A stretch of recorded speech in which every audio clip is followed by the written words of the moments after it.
Селям алейкум, добрый вечер. В эфире АТР программа «Крымский вопрос». Ее также можно смотреть на телеканале «Эспрессо» и слушать в эфире радио «Мейдан», которое вещает на Крым. Добрый вечер еще раз. Сегодня у нас в гостях главный редактор крупнейшего украинского интернет-издания «Украинская правда» Севгиль Мусаева. Селям алейкум. Селям. Севгиль только что зашла в студию, потому что она с самолета из аэропорта прилетела из города Страсбург, где, как мы знаем, расположен офис ПАСЕ, Парламентской ассамблеи Совета Европы. И как раз там было обсуждение тоже крымского вопроса. Я хочу вот просто, чтобы ты начала с этого и рассказала подробно, что там происходило и что ты там делала. Да, 20 февраля постоянное представительство Украины при Совете Европы как раз-таки проводило мероприятие, которое называлось «День Крыма». Фактически представляло это мероприятие в первую очередь брифинг трех общественных организаций, представителей трех общественных организаций: Евромайдан СОС, Крымсос. Ну, собственно, я была представителем Крымсоса и рассказывала о нарушениях прав человека на оккупированной территории. В качестве иллюстрации показала европейским дипломатам нашу интерактивную карту всех нарушений, для того, чтобы это было легче, наверное, воспринимать и чтобы им был понятен масштаб. Потому что, к сожалению, несмотря на то, что тема Крыма звучит постоянно, но у многих европейских дипломатов все равно очень скомканное представление о масштабах репрессий. Также у нас были встречи с послами Европейского Союза. И, наверное, такая самая для меня интересная встреча, она была на следующий день с генеральным секретарем по правам человека Ягландом. Это, собственно, тем человеком, который отправлял миссию Штудмана в Крым. Но этот человек имеет достаточно спорную репутацию. Его называют даже пророссийским. Ну и о чем он тебя спрашивал, что ты ему говорил? Ну, у нас была очень, скажем так, честно говоря, напряженная встреча, потому что Ягланд едва ли не с порога предъявил претензию общественным организациям Украины, которые раскритиковали отчет Штудмана. То есть обида большая за ту Обида критику. большая, и, честно говоря, я не видела такого за все свои годы общения с европейскими чиновниками, чтобы была настолько большая обида. Он вел себя как российский чиновник? Нет, я не хочу вдаваться в подробности, потому что, наверное, неправильно будет. Но его задела позиция, когда общественные организации раскритиковали этот отчет. А он не привык к этому, живя на Западе? Нет, не привык. Странно. И, кроме того, он думал, что это была едва ли не позиция украинской власти. На что, естественно, мы сказали, нет, это общественники, у нас достаточно развит третий сектор, и мы независимы. И это была наша позиция, потому что многие вещи нас в этом отчете смутили. И любого человека, который хоть как-то знаком с ситуацией в Крыму, они бы смутили. Я напомню, что в отчете, который предоставила комиссия ПАСЕ, которую туда отправил как раз господин Ягланд, были сглажены многие моменты. Было представлено там и как бы и за, и против, да, вот такие вот вещи, какие-то неоднозначные по поводу оккупации и положения крымских татар. Ну, в первую очередь по крымским татарам, что насколько... Мне кажется, важно напомнить, что миссия Штудмана пришла к какому-то странному выводу, что репрессии не носят системный характер и нет национального признака, что нет вот гонений именно в отношении какой-то этнической группы в Крыму. Это было очень удивительно, учитывая, что на тот момент, когда миссия пребывала в Крыму, уже практически каждый месяц, каждую неделю вламывались силовики в дома крымских татар, в местах компактного проживания. Уже на тот момент были арестованы Ахтем Чийгоз. Уже на тот момент крымская власть начала процесс о признании Меджлиса экстремистской организацией запретом, следующим в Крыму. И, конечно, все это выглядело достаточно странно. Ну, вообще, это, конечно, дело никакая не крымская власть, никакой там власти, как мы понимаем, не существует. Это все этим руководит Кремль. Да, конечно, конечно. Ну и как раз твое пребывание там, и твои встречи и выступления перед послами европейских стран в ПАСЕ совпали с массовым арестом. Да, на следующий день буквально начались аресты. Ну вот как-то уже сложно даже европейским чиновникам, даже там настроенным на так называемый мир, там, замирение с Россией, да, отрицать такие вещи, когда 11 крымских татар захватывают. Причем именно за то, и только за то, что они освещали в Facebook, ну, в Да. социальных сетях аресты у других людей. То есть налицо просто попытка заткнуть рты и показать уже всему миру, что ничего в Крыму не происходит, все благополучно и так далее. Вот насколько понимают вообще политику России в Крыму европейские дипломаты, с которыми ты общался? Я когда выступала и на всех встречах говорила об очень важном витке, наверное, репрессий. И мне кажется, нужно на этом акцентировать внимание, что для меня дело там Семены Николая, да, журналиста, а также Эмилия Курбединова, ну, собственно говоря, свое выступление заканчивала последним кейсом ареста Эмилия Курбединова 26 января 2017 года. Для меня этот кейс является показательным, потому что когда уже начинают преследовать людей, которые обеспечивают защиту, это означает, что барометр свободы упал ниже воздуха. Ну, то есть ниже плинтуса. они делают что? Они преследуют адвокатов, чтобы не защищали и выбить Да, их из игры, да? ну, И конечно. преследуют общественников и журналистов, которые об этом сообщают. Да, и это критическая точка. Это критическая точка. И как раз-таки вот наша задача была привлечь внимание людей, потому что им кажется, что у них ощущение, что ну, ситуация, да, действительно сложная. Но она замороженная. Она заморожена, да. Она заморожена, и что, в принципе, она не развивается в худшую сторону. Мы как раз-таки им говорили, что нет, она развивается в худшую сторону. Посмотрите, вот, пожалуйста, вот на эти кейсы. Вот сейчас рассматривается дело Семены. Вот Эмиль Курбединов. Как бы, а кто будет защищать этих людей, если завтра Эмиля отстранят от этого процесса? Арест, ну, опять-таки, задержание позов, когда он только приехал в Крым.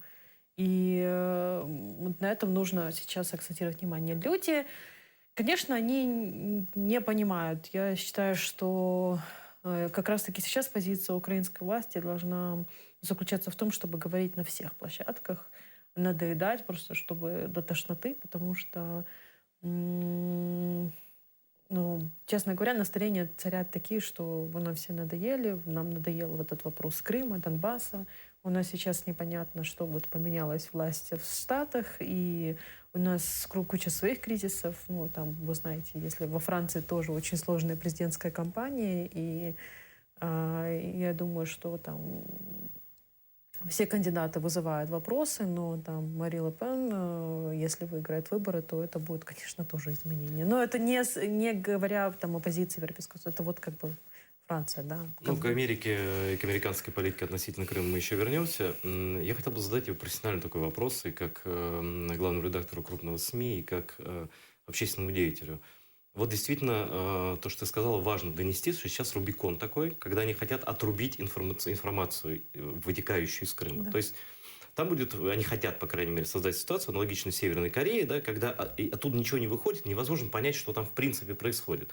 Вот как нам, как украинскому МИДу, украинскому правительству, как журналистам, общественным деятелям, далее быть транслятором вот этой ситуации, если действительно они людей этих пересажают, запугают, они же их арестовали административно, предупредив, что дальше, наверное, будет хуже, если вы не замолчите. Вот как нам действовать, как нам эту позицию доносить и аргументировать? Это такой сложный вопрос. Ну, я бы, конечно, тактика такая, что рассказывать, насколько ситуация критична, вот каждый день доносить. Ну, потому что мне кажется, что в плане, наверное, как раз-таки работы информационной мы не очень успешны. И опять-таки открытые письма, реакции, призывы к международной общественности каким-то образом отреагировать. Ну вот что угодно, даже какое-то открытое письмо там европарламентариев, да, вот какой-либо успех на внешней арене, его нужно очень сильно афишировать в Украине и за границей. Я бы, конечно, сейчас выбрала такую тактику, потому что как бы долгосрочной долгосрочной стратегии, вот я с тобой абсолютно согласна, что у нас долгосрочная стратегия там, украинской власти через 3 года аннексии звучит как Крым — это Украина. И больше ничего мы, к сожалению, там предложить не можем. Но хотя бы реагировать на такие вот вызовы, которые были вчера, да, вот, на то, что людей задерживают уже просто за то, что они пришли к дому соотечественника, поддержать, но мы должны очень жестко и писать во все инстанции, и призывать международные организации. Несмотря на то, что у нас как бы не очень сложился разговор с Ягландом, ну, хотя некоторые...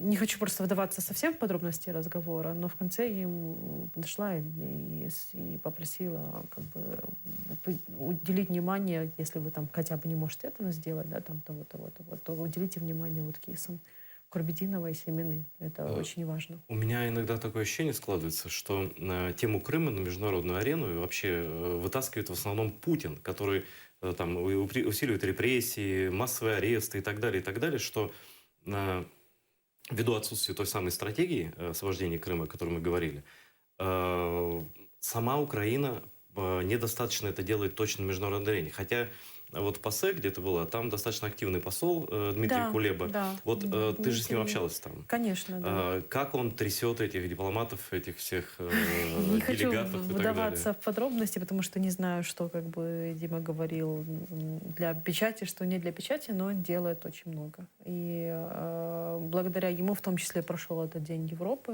благодаря ему были организованы встречи. И все зависит, мне кажется, от тех людей, которые занимаются, от каждого, да, от его желания. И вот у Дмитрия это желание есть, и желание помогать, и что-то делать. И я опять-таки очень хочу, наверное, сакцентировать на том, что, к сожалению, такая ситуация возникает еще и с постоянными обострениями на востоке Украины. И я еще в 2015 году задавалась вопросом, почему Крым вынесен за скобки Минского процесса. Его там нет вообще, он там не звучит. И нет вообще никаких... Ну вот чья в этом вина? Давай честно так скажем.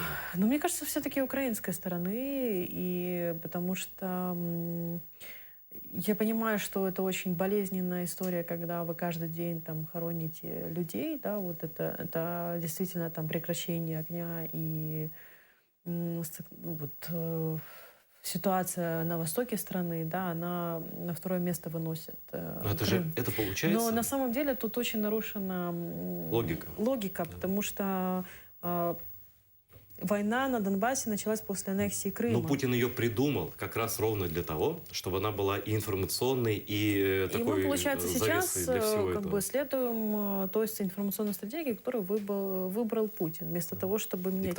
Нет, вы как бы...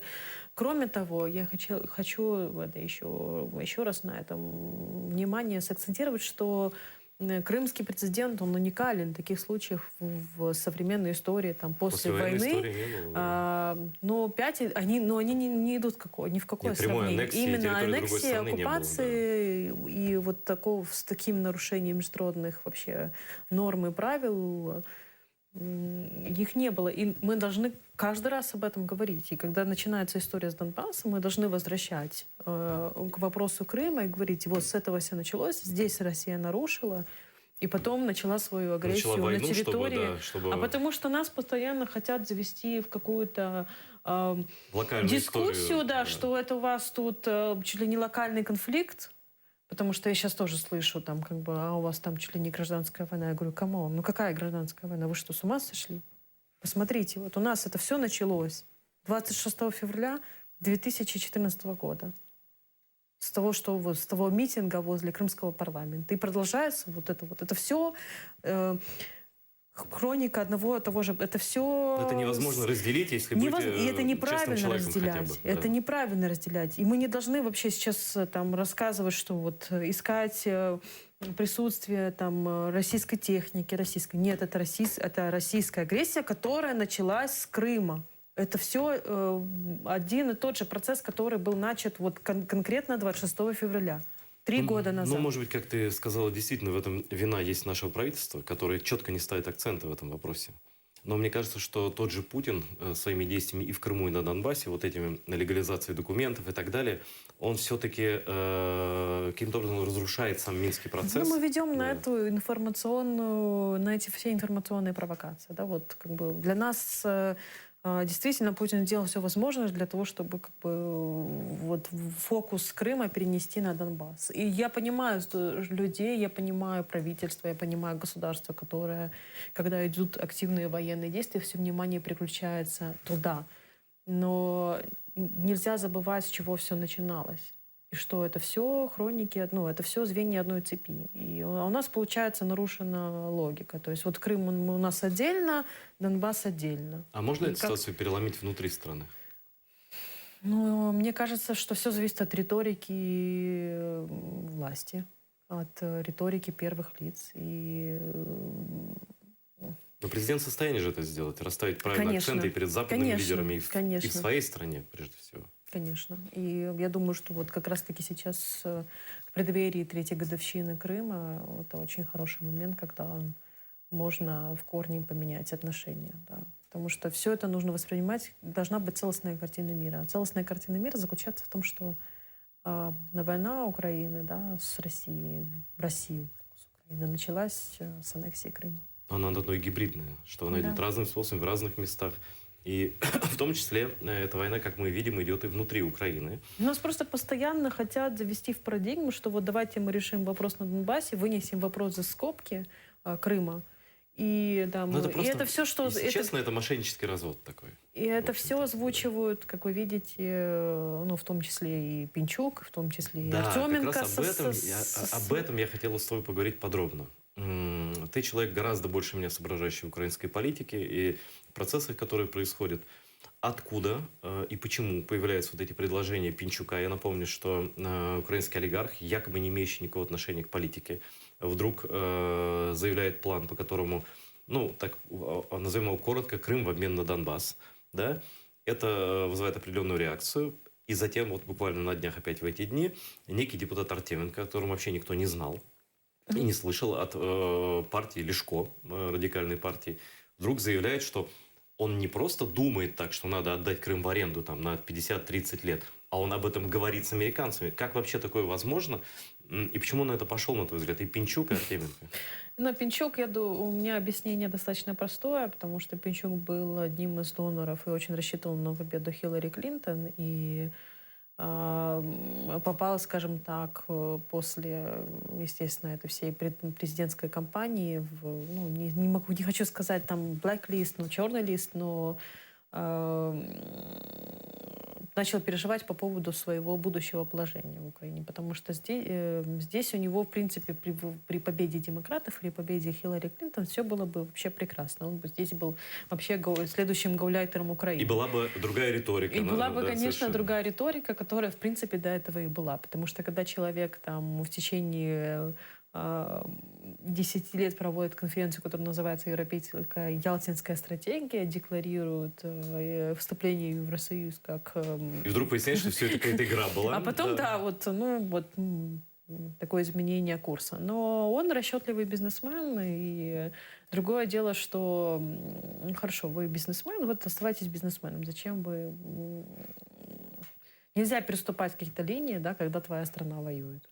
Нельзя. Ну, В те времена, когда такое можно было делать, они закончились. Они закончились 26 февраля 2014 года. Сергей, но я думал, что я считаю, что политически это его ошибка. Пинчука была, не знаю, сумел ли он так, извините, такое выражение, применив лизнуть Трампу, да, или кому-то. Во-первых, это необдуманное, конечно, абсолютно решение было, потому что все почему-то подумали, что Трамп сейчас будет дружить с Россией, поменяется риторика и так далее. Произошел. Да, и у всех произошел такой неожиданный фальстарт. А Трамп на самом деле, у него, во-первых, он находится в первую очередь, да, это то, что важно, наверное, тоже учитывать нашим всем чиновникам, нашей власти, что для Трампа крайне важно показать, что он лучший президент, чем Обама, да, вот. И как бы учитывая отношение Обамы к украинской власти, что он за все это время там ни разу сюда не приехал и, в принципе, ну, Байден сюда приезжал как-то вот в качестве... Так, и не было активного вмешательства, да, в том числе, когда была аннексия.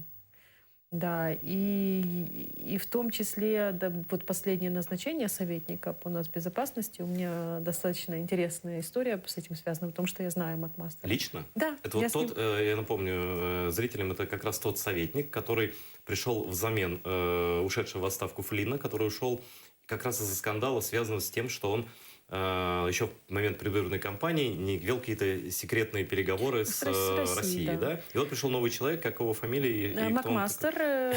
У меня была интересная история. Я в этом году ездила на форум по безопасности в Галифакс. И на одной из панелей, она была off the record, поэтому я не буду вдаваться в подробности, Макмастер присутствовал в качестве спикера и рассказывал, тема панели звучала как следующие войны, где они могут быть, на каких территориях и как они будут вестись.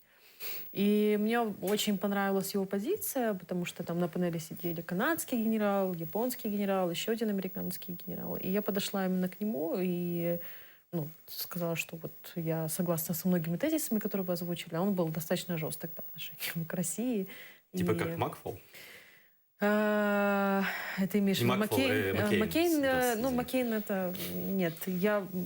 Но он тоже ястреб в лучшей... Да. Да. И в том числе Макмастер, как, скажем так, наверное, причиной для разговора было то, что он также был... Вот я сейчас хожу в антикоррупционный комитет по обороне в Украине, который сформировал Transparency International. Он руководил подобным проектом в Афганистане, тоже реформирование отрасли. И он сказал, что я готов помочь, я знаю, насколько это сложно, и дал свою визитку, что вот вы можете ко мне обращаться по любому вопросу.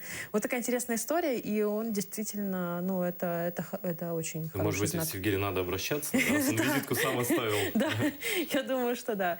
И поэтому я бы вот не говорила сейчас, что там будет такая вот риторика, такая. То есть очень сложно вообще предугадать поведение Трампа, оно непредсказуемо. Единственный способ его не то что предугадать, но анализировать, это шаги. Вот этот шаг назначения этого человека, коротко говоря, это плохо для Путина, плохо для России? Мне вот так вот сразу сложно сказать, плохо это или хорошо, но его позиция, она для нас, в принципе, хороша. А он соображает в украинских делах? Он тогда говорил в том числе и об украинском конфликте. Насколько глубину его знаний мне сложно оценить, потому что не было так вот возможности. Но то, что он видит угрозу в России, это очевидно, да. Я думаю, что Трампа действительно до всех все равно загадкой остается, но тем не менее шаги какие-то интересные есть, и уже мы видим опять по реакции российской пропаганды, когда запрещают хвалить Трампа в эфире, то есть, значит, что-то пошло у них не так. Да. В принципе, и риторика по поводу Крыма 2 недели назад, или сколько лет, это была неделя назад, когда была пресс-конференция, и там была очень четко озвучена позиция, что аннексия была незаконной, и США настаивают на возвращении Крыма Украине. Тем не менее, второй, уже как бы формально политик, депутат Артеменко, о котором мы уже вспоминали, вдруг говорит, что это не он говорит. Это всплыло в «Нью-Йорк Таймс», газете, которая все проверяет, да, это можно полностью доверять. И он не опровергал это даже, да, что он не то, что предлагал и будет предлагать в Вашингтоне администрации Трампа вот такую формулу. Мы сдаем, значит, со своим народом Крым в аренду России, и на этом заверяются. Вот как ты вообще оцениваешь такие действия? Например, Рифат Чубаров, глава Меджлиса, он просто определил это как измену родине, и возбудили уголовное дело, пока тебя не было. Да, СБУ возбудили уголовное дело, но, безусловно, и, в принципе, там даже при всей моей нелюбви к Лешко, потому что это популисты и так далее, и только, вот, наверное... хотя у нас, в принципе, знаете, как война гибридная, политика гибридная, поэтому там никто не знал этого депутата Артеменко, а тут вот такая вот история с ним приключилась. Я думаю, что это какое-то... это мое предположение. Думаю, что это какой-то российский сценарий абсолютно. Писали и говорили уже о том, и опять не знаю, как ты это оценишь, что это некий... То есть его выдвинули, не знаю, как кого, да, какую-то пешку вперед выдвинули, а истинные короли и ферзи находится чуть сзади. Это может быть Конечно. Бойко, это оппозиционный блок так называемый, и это Кремль напрямую, Сурков и так далее. Может быть Я такое? думаю, что так, скорее всего, и есть. Потому что, вы представьте, ну, не будем идеализировать американские медиа, но поверьте, для того, чтобы в том числе достучаться до Нью-Йорк Таймс, нужны очень серьезные лоббисты, которые помогают, да, там, с публикацией текстов где-то. Я это говорю себе абсолютно честно, потому что приходилось сталкиваться с таким вот подходом. И поэтому мне кажется, что тут ну, это точно очень денежная история. Это точно, ну, вот так вот просто там дойти, ну, как он Денежное говорит. это что? Я Дойти имею в до виду, что кто-то администрации? очень серьезно финансирует, в том Товарища числе, Артеменко. конечно, Его все эти эту поездки и так всю далее. стратегию, потому что а, тут достаточно сложно организовать первую встречу с Трампом президента, да, или там, когда Юлия Владимировна приезжает к ему на молитвенный завтрак где-то там на 15 минут, используя свои хитрости в качестве косы, там, по которой он ее узнал, говорит там несколько минут, и там, ну, это уже какая-то почва для переговоров, то в данном случае я думаю, что тут точно, ну, это не самостоятельная Ну, вообще-то, единица и Артеменко, и за ним стоят какие-то крупные игроки, которые просто таким образом, ну, понимаешь, поменялась общая стратегия, да, после победы республиканцев, после победы Трампа на выборах, и каждый пытается каким-то мне образом кажется, играть и мне делать кажется, свои они мне немножко ставки. не попадают. Вот как-то они опаздывают. Ну, хотя, если бы Нью-Йорк Таймс, наверное, об этом вообще никто не узнал бы, и они продолжали бы там действовать и встречаться с кем-то, да, через Артеменко или еще кого-то, да. Но вот спасибо Нью-Йорк Таймс, который работает прекрасно, да, и который рассказал об этом. Они были вынуждены это признать, сейчас и дело уголовное и так далее. Вот как ты думаешь, предпринимаются ли какие-то и будут ли дальше предприниматься какие-то подковерные попытки вот разменять Крым все-таки? Или они прекратятся на этом? Думаю, что будут, конечно. Вы что? Конечно, будут. Мы сейчас находимся в таком...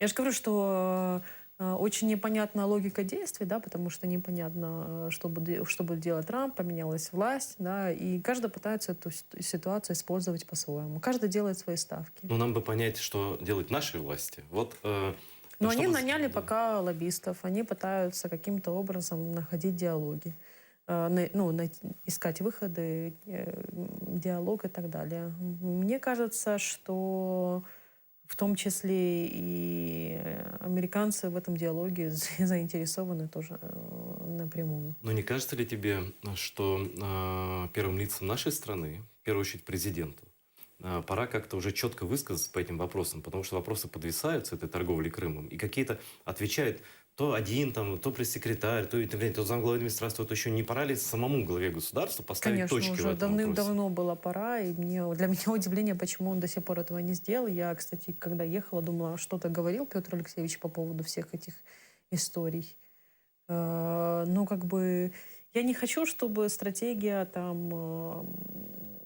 Я это слышу, я же езжу на эти конференции, я слышу, что говорят там украинские представители, та же Мюнхенская, там, и в Галифаксе, когда мы были, да, что там Украина не торгует своим суверенитетом, Крым — это Украина, все, отстаньте от нас. Эта риторика, она могла существовать первые 2 года. Вот сейчас нужно уже как-то более конкретно говорить, да, о том, что, как и что мы хотим. Когда вы приходите с каким-то своим планом к европейцам, к американцам, а не просто, да, вот устраиваете там драматический театр, что мы тут несчастные и... Нет, надо делать что-то самим. Конечно. То есть пока у нас не будет своего плана, нам никто его не предоставит. Сергей, Нам последний- этот план не дадут и не принесут Последний на вопрос. блюдечке. Да. Программа подходит к концу, к сожалению. Как ты думаешь, в связи с 3-й годовщиной аннексии Крыма, стоит ли ждать какого-то публичного, мощного заявления президента Порошенко? И он это обязан сделать, конечно. Как это? Спасибо. У нас в эфире была Сигиль Мусаева, главный редактор интернет-портала «Украинская правда». Это была программа «Крымский вопрос». Всего доброго. До встречи на следующей неделе.